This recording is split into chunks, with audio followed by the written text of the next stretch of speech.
अदालत की ललकार, रामदेव को तौहीन अदालत की वार्निंग, पतंजलि को रुआवजा मुखालिफ वीडियो हटाने का हुक्म। नाज़रीन अस्सलामु अलैकुम, आप देख रहे हैं दक्कन मीडिया का उर्दू खबरनामा और मैं हूं इस्माइल रेहान।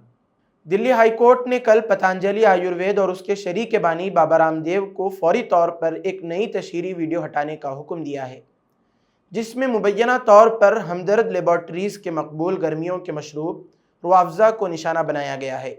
अदालत ने रामदेव को सख्त वार्निंग देते हुए तौहीन अदालत की कार्रवाई की धमकी भी दी, क्योंकि वो पहले के अदालती हुक्म की खिलाफ वर्जी कर रहे हैं। यह हुक्म हमदर्द की जानिब से दायर करदा दरख्वास्त पर जारी हुआ, जिसमें कहा गया था कि अगरचे पहले वाली वीडियो कानूनी मुदाखलत के बाद हटा दी गई थी, पतंजलि ने एक नई वीडियो जारी की है जिसमें वही दावे दोहराए गए हैं। ये ताज़ा वीडियो 3 अप्रैल को पतंजलि के सरकारी फेसबुक पेज पर शेयर की गई थी, जिसमें रामदेव ने सॉफ्ट ड्रिंक्स को टॉयलेट क्लीनर से तशबीह दी और अगरचे उन्होंने रुआवजा का नाम नहीं लिया, लेकिन इशारों किनायों में कहा कि एक शरबत बेचने वाली कंपनी अपनी कमाई से मसाजिद, मदारिस और इस्लामी इदारों को माली इमदाद दे रही है। इन बातों को आमतौर पर हमदर्द के खिलाफ इशारा समझा गया। पहली वीडियो, जिसमें खुलेआम फ़िरक़ावाराना इल्ज़ामात लगाए गए थे, 22 अप्रैल को अदालत की मुदाखलत पर हटा दी गई थी। उस वक्त अदालत ने तबसरा किया था कि इस वीडियो का मवाद अदालत के ज़मीर को झंझोड़ता है और नाकाबिल दिफा है। अप्रैल में दी गई यकीन दहानियों के बावजूद हमदर्द ने अदालत को मुत्तले किया कि एक नई वीडियो सामने आई है जो इसी नौइयत के फ़िरक़ावाराना और बदनाम कुन बयानिए पर मबनी है। हमदर्द की नुमाइंदगी करने वाले सीनियर वकील संदीप सेठी ने बेंच को बताया कि दोनों वीडियोज़ में कंपनी की कम्युनिटी शनाख्त का हवाला दिया गया है और इसे मजहबी सरगर्मियों के लिए मुनाफे इस्तेमाल करने का इल्ज़ाम दिया गया है। सेठी ने कहा, दोनों में कहा गया है कि हम एक मखसूस कम्युनिटी से ताल्लुक़ रखते हैं और कम्युनिटी के मफादात को आगे बढ़ा रहे हैं। दिफा में रामदेव के वकील राजीव नायर ने दलील दी कि नई वीडियो में हमदर्द को बदनाम करने वाली कोई बात नहीं की गई और ये कि अदालत के पिछले हुक्म पर मुकम्मल अमल किया गया है। ताहम जस्टिस अमित बंसल ने यह दलील मुस्तरद कर दी और कहा, अगर यही मौक़िफ़ है तो हम तौहीन अदालत के नोटिस जारी करेंगे। उन्होंने मज़ीद कहा कि नई वीडियो का लहजा और अंदाज़ पिछली वीडियो से बहुत मुशाबे है और तबसरा किया कि रामदेव अपनी ही दुनिया में रहते हैं और किसी के काबू में नहीं हैं। अदालत ने हुक्म दिया कि पतंजलि 24 घंटों के अंदर ये नई वीडियो हटा दे और 1 हफ़्ते के अंदर तामील की हलफिया रिपोर्ट दाखिल करे। ये मुकदमा इश्तिहारात में फ़िरक़ावाराना रुझानात के ख़िलाफ़ एक अहम कानूनी पेशरफ्त है और अदलिया के उस अज़्म को उजागर करता है कि वो फ़िरक़ावाराना हम आहंगी बरकरार रखने और तिजारती तशहीर में गलत बयानी को रोकने के लिए संजीदा है। अब आइए बढ़ते हैं दूसरी खबर की जानिब। क्या हुकूमत से सवाल करना गद्दारी है या हुब्बुल वतनी का असल मतलब यही है?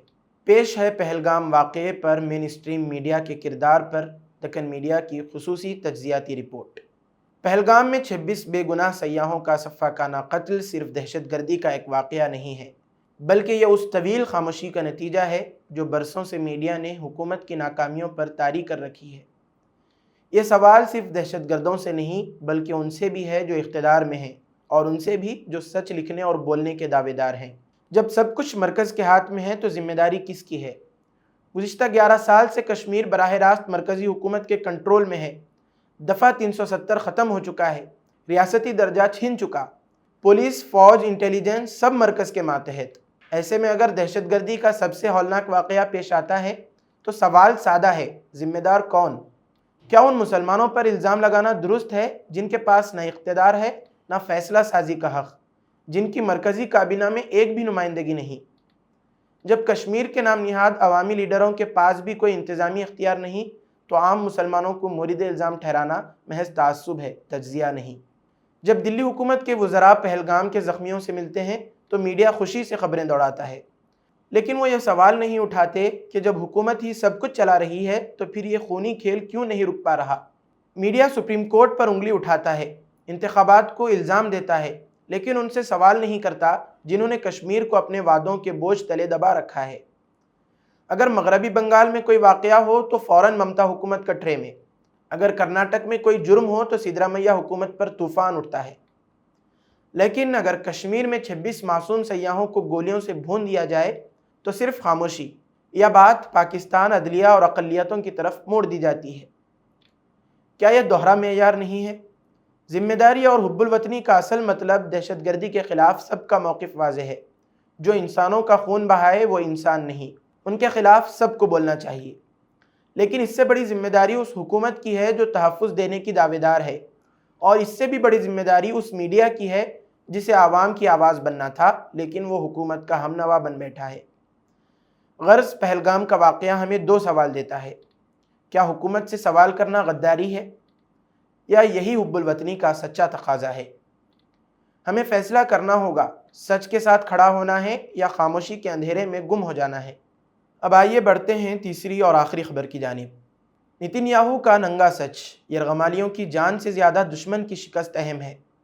6 ہفتوں میں 600 بچے شہید، اسرائیلی جنگ کا اصل چہرہ دنیا کے سامنے۔ تل ابیب سے غزہ تک اسرائیل کی جنگ میں ایک ہولناک سچ ابھرتا جا رہا ہے۔ یرغمالیوں کی واپسی محض نعرہ تھی، جنگ کا اصل ہدف دشمن کو کچلنا ہے۔